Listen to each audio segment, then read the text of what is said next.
Feliz y bendecido día, aprendiendo un curso de milagros.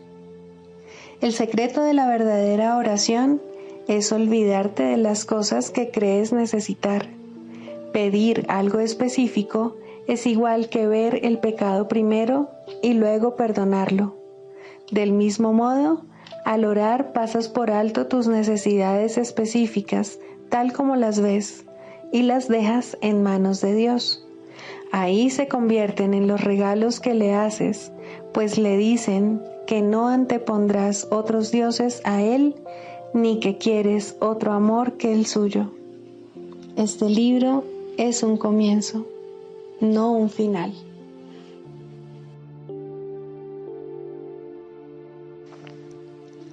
Lo opuesto a ver con los ojos del cuerpo es la visión de Cristo, la cual refleja fortaleza en vez de debilidad, unidad en vez de separación y amor en vez de miedo.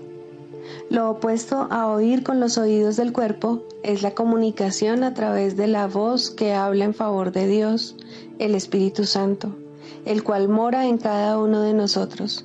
Su voz nos parece distante y difícil de oír, porque el ego, que habla en favor del yo falso y separado, parece hablar a voz en grito. Sin embargo, es todo lo contrario. El Espíritu Santo habla con una claridad inequívoca y ejerce una atracción irresistible.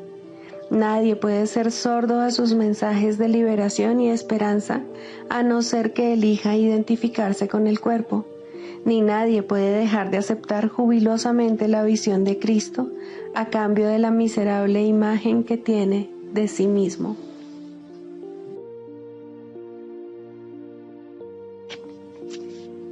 Introducción. Este es un curso de milagros. Es un curso obligatorio.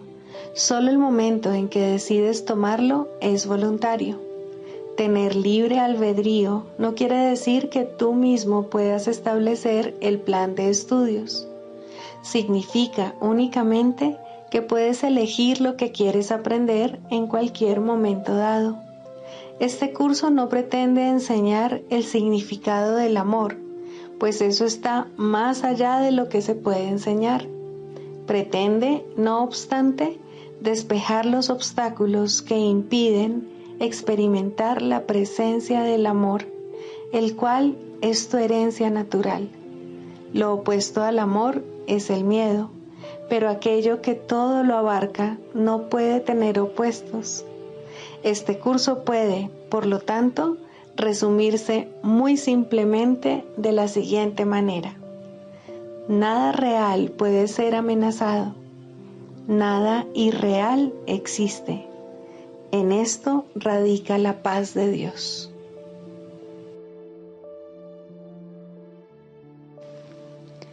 Un milagro es una corrección que yo introduzco en el pensamiento falso. Actúa como un catalizador, disolviendo la percepción errónea y reorganizándola debidamente. Esto te coloca bajo el principio de la expiación, donde la percepción sana. Hasta que esto no ocurra, no podrás conocer el orden divino.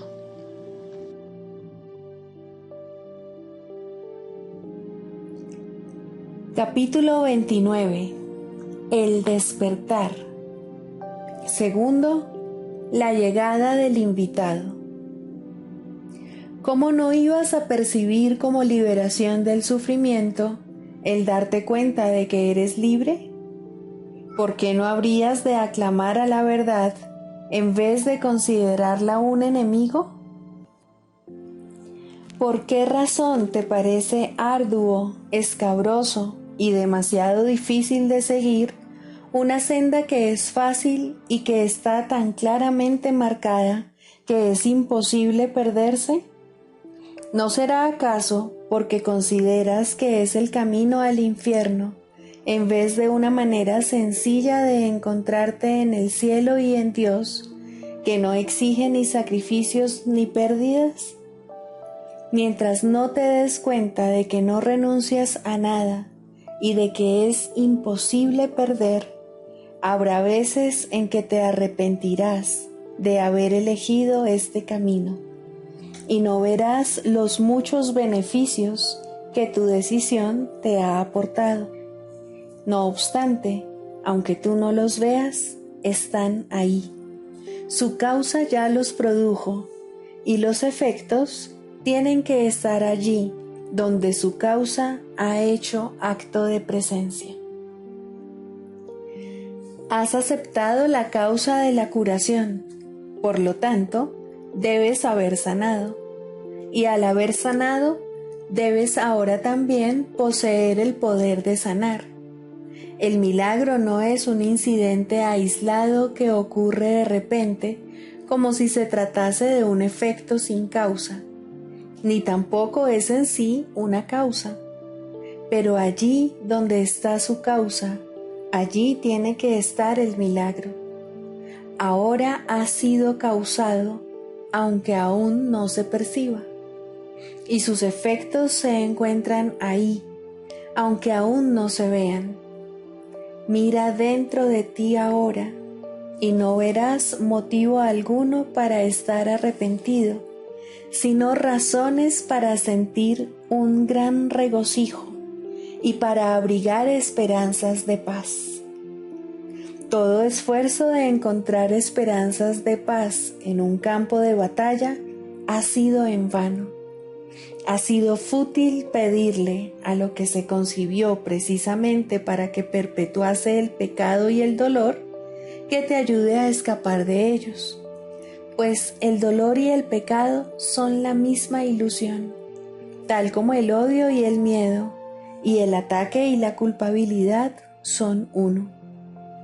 Allí donde no tienen causa, sus efectos desaparecen, y el amor llega donde quiera que ellos no estén. ¿Por qué no estás contento? Te has librado del dolor y de la enfermedad, de la aflicción y de la pérdida, así como de todos los efectos del odio y del ataque. El dolor ya no es tu amigo, ni la culpabilidad tu Dios. Por lo tanto, dale la bienvenida a los efectos del amor. Tu invitado ha llegado. Tú lo invitaste y él vino. No lo oíste entrar, porque la bienvenida que le diste no fue total. Sus dones, no obstante, llegaron con él. Él los ha depositado a tus pies. Y ahora te pide que los contemples y los consideres tuyos. Él necesita tu ayuda para dárselos a todos los que caminan por su cuenta, creyendo estar solos y separados. Ellos sanarán cuando tú aceptes tus dones, pues tu invitado le dará la bienvenida a todo aquel cuyos pies hayan tocado la tierra santa que tú pisas y donde Él ha puesto sus dones a su disposición. ¿No te das cuenta de cuánto puedes dar ahora como resultado de todo lo que has recibido? No obstante, aquel que vino solo está a la espera de que vayas allí donde lo invitaste.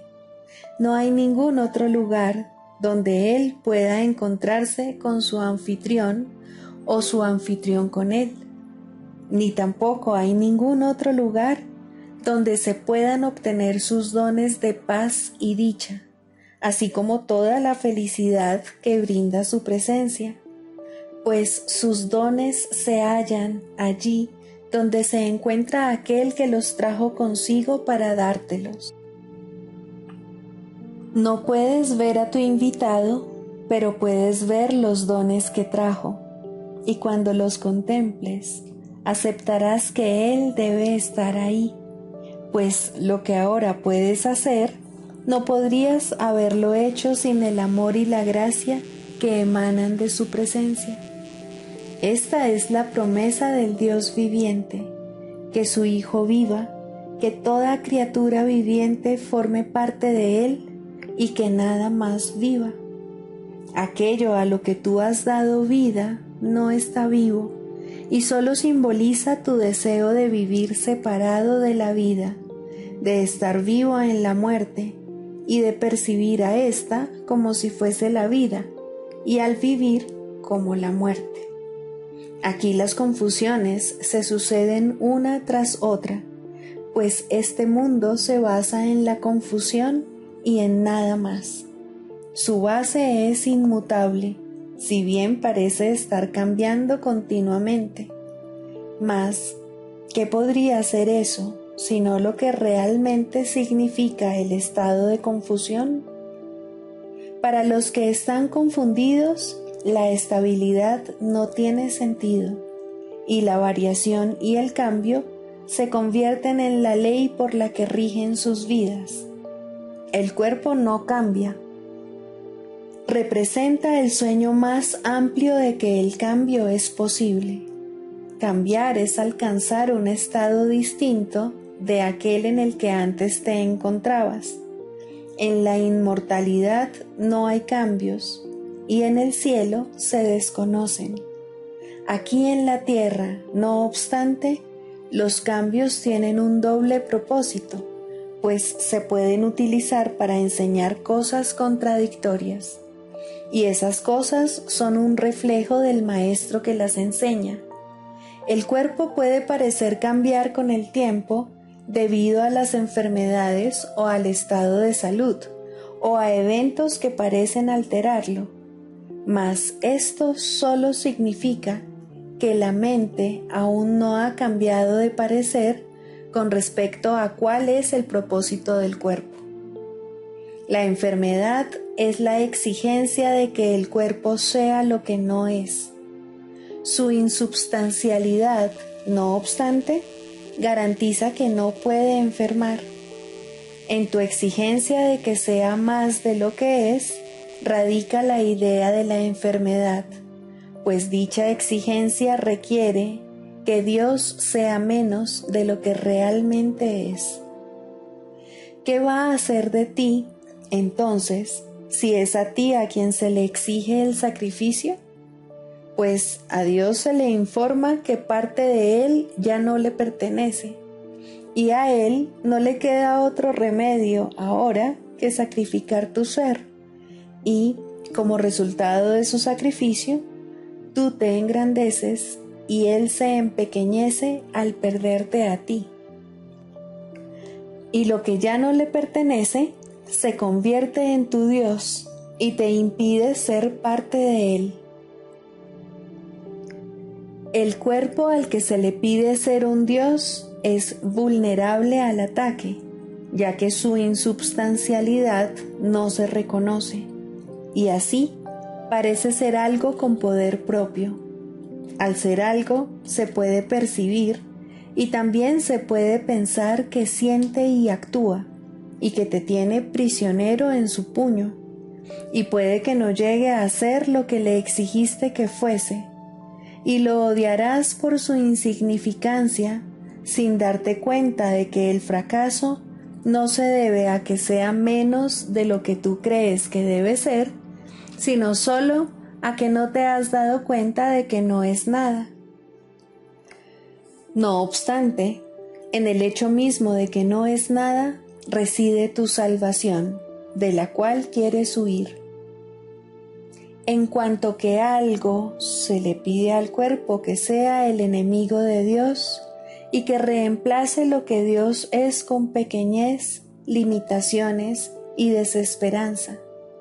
Es su pérdida lo que celebras cuando consideras al cuerpo algo que amas o algo que odias, pues si Dios es la suma de todo, entonces lo que no está en él no existe, y en su compleción radica la insubstancialidad del cuerpo. Tu Salvador no ha muerto, ni tampoco mora en lo que se edificó para ser un templo a la muerte. Él vive en Dios, y esto, y solo esto, es lo que lo convierte en tu Salvador. La insubstancialidad de su cuerpo libera al tuyo de la enfermedad y de la muerte, pues lo que te pertenece a ti no puede ser ni más ni menos que lo que le pertenece a él.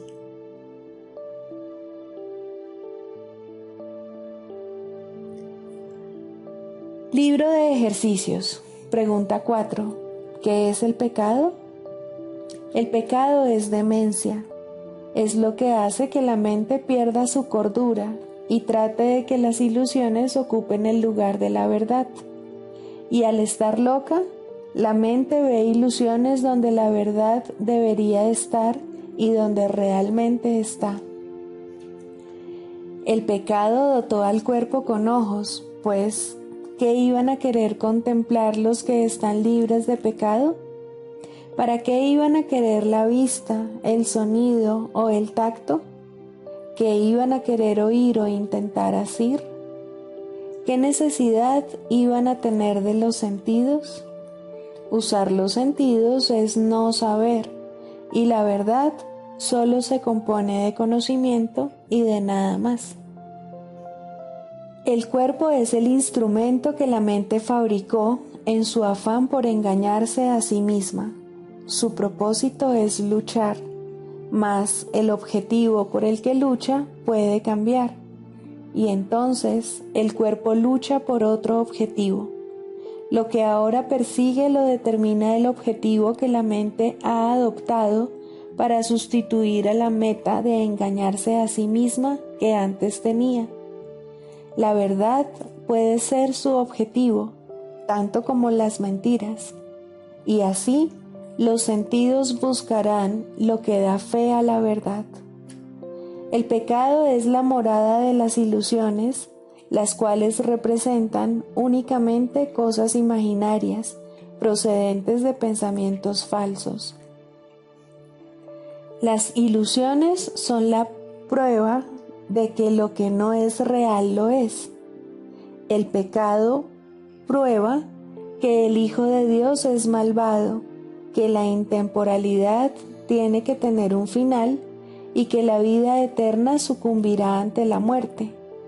Y Dios mismo ha perdido al Hijo que ama, y de lo único que puede valerse para alcanzar su plenitud es la corrupción.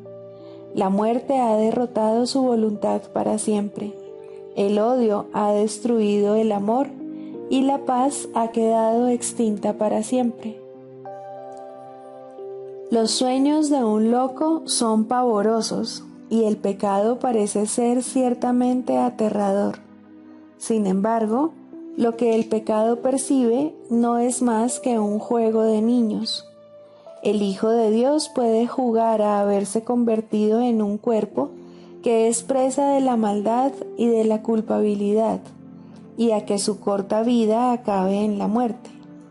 Mientras tanto, su Padre ha seguido derramando su luz sobre él y amándolo con un amor eterno que sus pretensiones no pueden alterar en absoluto. ¿Hasta cuándo, Hijo de Dios, vas a seguir jugando el juego del pecado? ¿No es hora ya de abandonar esos juegos peligrosos? ¿Cuándo vas a estar listo para regresar a tu hogar? ¿Hoy quizá? El pecado no existe, la creación no ha cambiado. ¿Deseas aún seguir demorando tu regreso al cielo? ¿Hasta cuándo, Santo Hijo de Dios, vas a seguir demorándote? ¿Hasta cuándo?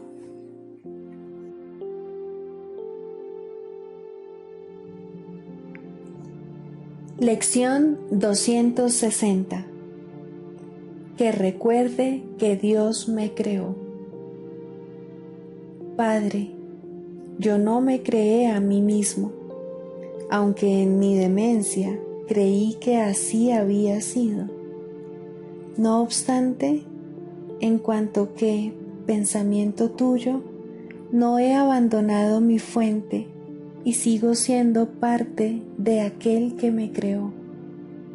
Tu Hijo, Padre mío, te llama hoy. Que recuerde que tú me creaste, que recuerde mi identidad y que deje que mi impecabilidad vuelva a alzarse ante la visión de Cristo, a través de la cual deseo hoy contemplar a mis hermanos y contemplarme a mí mismo. Ahora recordamos nuestra fuente y en ella encontramos por fin nuestra verdadera identidad. Somos en verdad santos, porque nuestra fuente no conoce el pecado, y nosotros que somos sus hijos, somos semejantes los unos a los otros y semejantes a Él.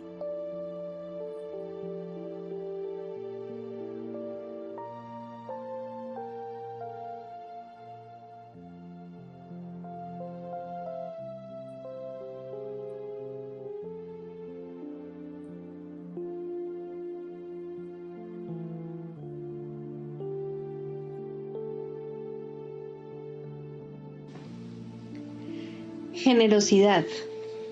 La palabra generosidad tiene un significado especial para el Maestro de Dios. No es el significado usual de la palabra. De hecho, es un significado que tiene que aprenderse, y aprenderse muy bien. Al igual que todos los demás atributos de los Maestros de Dios, esta se basa, a fin de cuentas, en la confianza, puesto que sin confianza nadie puede ser generoso en el verdadero sentido de la palabra. Para el mundo, generosidad significa dar en el sentido de perder. Para los Maestros de Dios, generosidad significa dar en el sentido de conservar. Se ha hecho hincapié en esta idea a lo largo del texto, así como en el libro de ejercicios, pero tal vez sea más extraña para el pensamiento del mundo que muchas de las otras ideas de nuestro programa de estudios. Lo que la hace más extraña es el hecho de que es obviamente lo opuesto a la manera de pensar del mundo. De la manera más clara posible y en el más simple de los niveles, la palabra significa exactamente lo opuesto para los Maestros de Dios que para el mundo. El Maestro de Dios es generoso en interés propio, pero no nos referimos aquí al interés propio del ser del que el mundo habla. El Maestro de Dios no quiere nada que Él no pueda dar, pues se da cuenta de que, por definición, ello no tendría ningún valor para Él. ¿Para qué lo iba a querer? Solo podría perder por su causa, no podría ganar nada. Por lo tanto, no busca nada que sea solo para Él, ya que eso sería la garantía de que lo perdería. No quiere sufrir, porque entonces iba a querer buscarse dolor, pero sí quiere conservar todas las cosas que son de Dios y que, por ende, son para su Hijo. Esas son las cosas que le pertenecen. Esas sí que las puede dar con verdadera generosidad, conservándolas de este modo para sí mismo eternamente.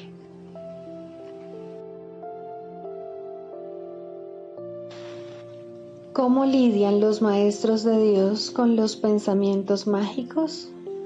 Esta es una pregunta crucial, tanto para el maestro como para el alumno. Si no se trata bien este asunto, el Maestro de Dios se habrá hecho daño a sí mismo y habrá atacado a su alumno. Esto refuerza el miedo y hace que la magia les parezca real a ambos. La manera de lidiar con la magia es, por lo tanto, una de las lecciones fundamentales que el Maestro de Dios tiene que aprender cabalmente. Su responsabilidad principal al respecto es no atacarla.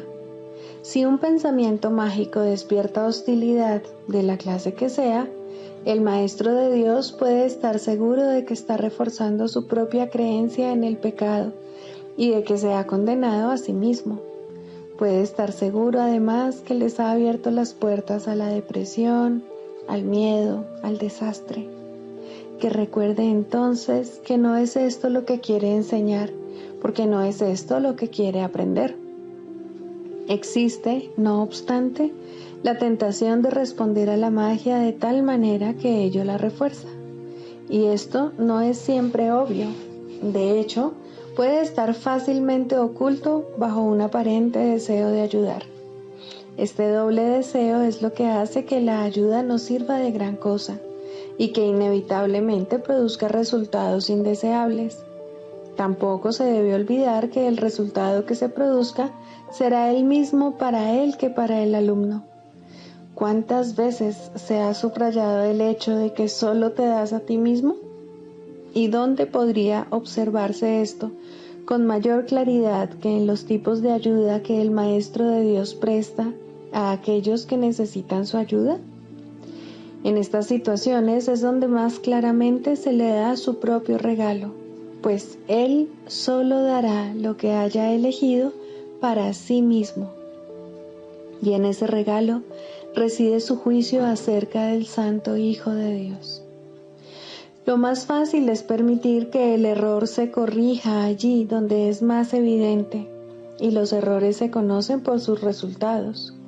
Una lección que verdaderamente se ha enseñado no puede conducir sino a la liberación del maestro y del alumno, que han compartido un mismo propósito. El ataque puede producirse únicamente si han percibido objetivos separados, y este debe ser el caso si el resultado es cualquier otra cosa que no sea dicha. El hecho de que el Maestro de Dios tenga una sola meta hace que el objetivo dividido del alumno se enfoque en una sola dirección y que la llamada de ayuda se convierta en su única petición. Esta se contesta fácilmente con una sola respuesta, y esta respuesta llegará sin lugar a dudas a la mente del maestro. Desde ahí irradiará a la mente del alumno, haciéndola así una con la suya. Tal vez sea útil recordar que nadie puede enfadarse con un hecho. Son siempre las interpretaciones las que dan lugar a las emociones negativas, aunque éstas parezcan estar justificadas por lo que aparentemente son los hechos o por la intensidad del enfado suscitado. Este puede adoptar la forma de una ligera irritación, tal vez demasiado leve como para ni siquiera poderse notar claramente, o puede también manifestarse en forma de una ira desbordada, acompañada de pensamientos de violencia imaginados o aparentemente perpetrados. Esto no importa. Estas reacciones son todas lo mismo. Ponen un velo sobre la verdad y esto no puede ser nunca una cuestión de grados. O bien la verdad es evidente o no lo es. No puede ser reconocida solo a medias. El que no es consciente de la verdad no puede sino estar contemplando ilusiones. Reaccionar con ira ante cualquier pensamiento mágico que se haya percibido es una de las causas básicas del temor. Examina lo que esta reacción significa y se hará evidente el lugar central que ocupa en el sistema de pensamiento del mundo. El pensamiento mágico, por su mera presencia, da por sentada la separación entre Dios y nosotros. Afirma de la forma más clara posible que la mente que cree tener una voluntad separada y capaz de oponerse a la voluntad de Dios, cree también que puede triunfar en su empeño. Es obvio que esto no es cierto. Sin embargo, es igualmente obvio que se puede creer que lo es. Y ahí es donde la culpabilidad tiene su origen. Aquel que usurpa el lugar de Dios y se lo queda para sí mismo, tiene ahora un enemigo mortal. Y ahora él mismo tiene que encargarse de su propia protección y construir un escudo con que mantenerse a salvo de una furia tenaz y de una venganza insaciable. ¿Cómo se puede resolver esta injusta batalla? Su final es inevitable, pues su desenlace no puede ser otro que la muerte. ¿Cómo entonces puede uno confiar en sus propias defensas? Una vez más, pues, hay que recurrir a la magia. Olvídate de la batalla, acéptala como un hecho y luego olvídate de ella. No recuerdes las ínfimas probabilidades que tienes de ganar. No recuerdes la magnitud del enemigo, ni pienses cuán débil eres en comparación con él. Acepta tu estado de separación, pero no recuerdes cómo se originó. Cree que has ganado la batalla, pero no conserves el más mínimo recuerdo de quién es realmente tu formidable contrincante. Al proyectar tu olvido sobre él, te parecerá que él se ha olvidado también. Mas, ¿cuál va a ser ahora tu reacción ante todos los pensamientos mágicos? No pueden sino volver a despertar tu culpabilidad durmiente que has ocultado pero no has abandonado. Cada uno le dice claramente a tu mente atemorizada: has usurpado el lugar de Dios, no creas que Él lo ha olvidado. Aquí es donde más vívidamente se ve reflejado el temor a Dios, pues en ese pensamiento la culpabilidad ha elevado la locura al trono del mismo Dios. Y ahora ya no queda ninguna esperanza, excepto la de matar. En eso estriba ahora la salvación. Un padre iracundo persigue a su hijo culpable. Mata o te matarán, pues estas son las únicas alternativas que tienes. Más allá de ellas no hay ninguna otra, pues lo que pasó es irreversible. La mancha de sangre no se puede quitar, y todo el que lleva esta mancha sobre sí está condenado a morir. A esta situación sin esperanzas, Dios envía a sus maestros, quienes traen consigo la luz de la esperanza directamente desde Él. Hay una manera de escapar que se puede aprender y enseñar, pero requiere paciencia y una gran dosis de buena voluntad. Una vez que esto se ha alcanzado, la obvia simplicidad de la lección resalta como una luz blanca y brillante, contrapuesta a un horizonte negro, pues eso es lo que es. Dado que la ira procede de una interpretación y no de un hecho, nunca está justificada. Una vez que esto se entiende, aunque solo sea en parte, el camino queda despejado. Ahora es posible dar el siguiente paso. Por fin se puede hacer otra interpretación. Los pensamientos mágicos no tienen que conducir necesariamente a la condenación, pues no tienen realmente el poder de suscitar la culpabilidad, de modo que pueden pasarse por alto y olvidarse en el verdadero sentido de la palabra. La locura tan solo aparenta ser algo terrible. En realidad no puede hacer nada, pues no tiene ningún poder.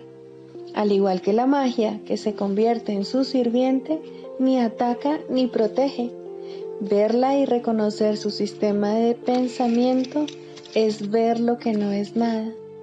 ¿Puede acaso lo que no es nada suscitar ira? Difícilmente. Recuerda, Maestro de Dios, que la ira reconoce una realidad que no existe. No obstante, es un testigo fidedigno de que tú crees en ella como si se tratase de un hecho. Ahora no podrás escapar hasta que te des cuenta de que has estado reaccionando a tus propias interpretaciones, las cuales habías proyectado sobre el mundo externo. Permite que se te despoje de esa siniestra espada. La muerte no existe, la espada tampoco. El temor a Dios carece de causa. Su amor, en cambio, es la causa de todo lo que está más allá de todo temor, y es por lo tanto por siempre real y eternamente verdad.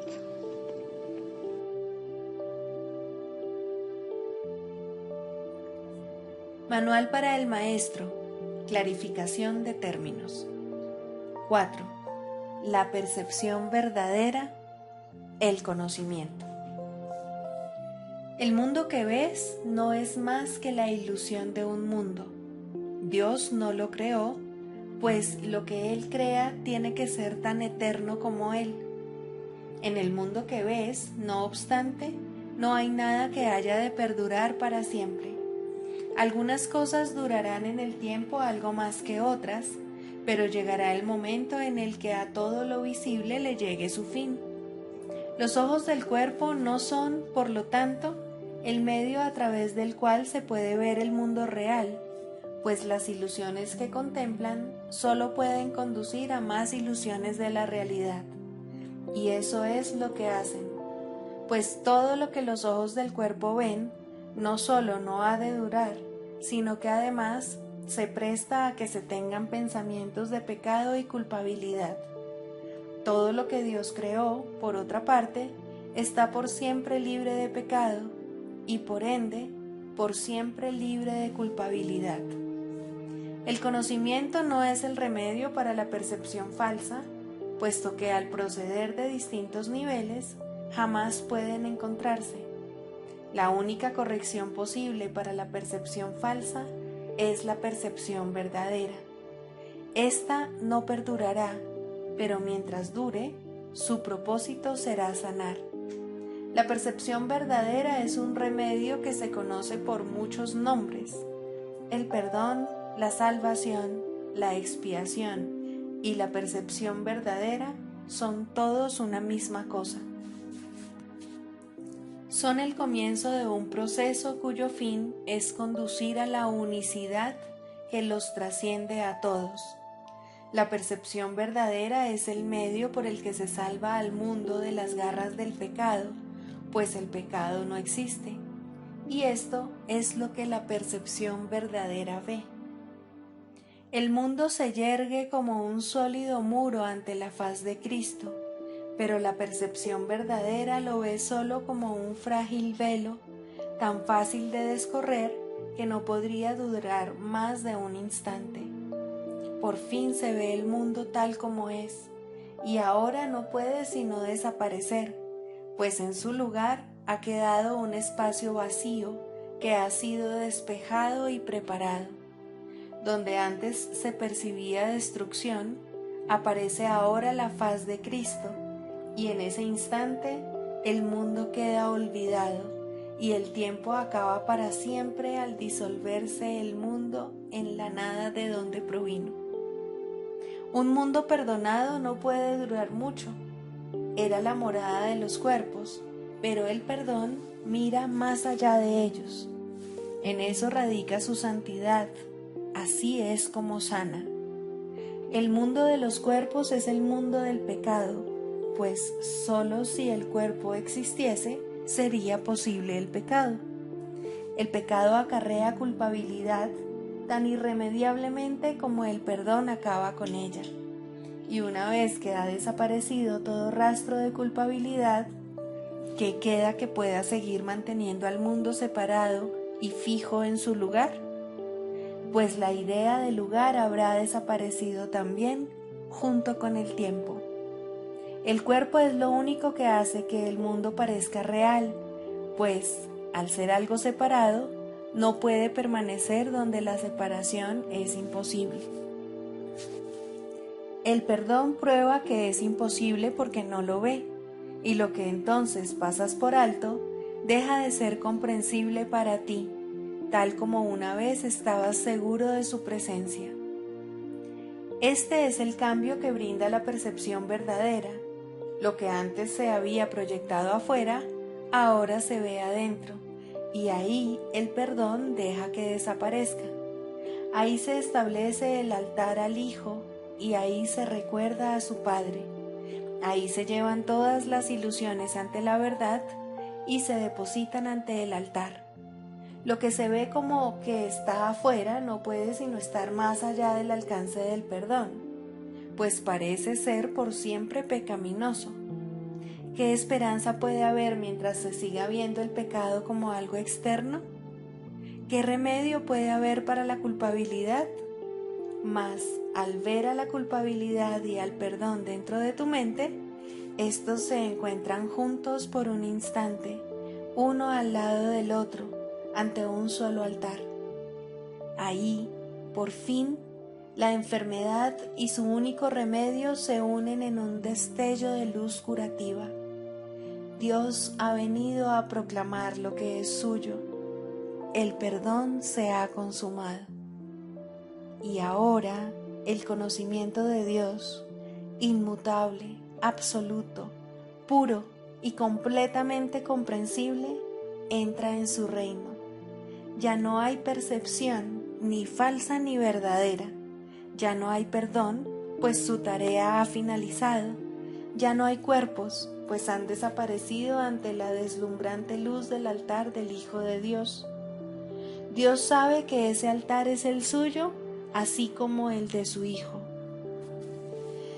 Y ahí se unen, pues ahí el resplandor de la faz de Cristo ha hecho desaparecer el último instante del tiempo, y ahora la última percepción del mundo no tiene propósito ni causa, pues ahí donde el recuerdo de Dios ha llegado finalmente, no hay jornada, ni creencia en el pecado, ni paredes, ni cuerpos, y la sombría atracción de la culpabilidad y de la muerte se extingue para siempre. Oh hermanos míos, si tan solo supierais cuánta paz os envolverá y os mantendrá a salvo, puros y amados en la mente de Dios, no haríais más que apresuraros a encontraros con Él en su altar. Santificados sean vuestros nombres y el suyo, pues se unen ahí, en ese santo lugar. Ahí Él se inclina para elevaros hasta Él, liberándoos de las ilusiones para llevaros a la santidad, liberándoos del mundo para conduciros a la eternidad, liberándoos de todo temor y devolviéndoos al amor.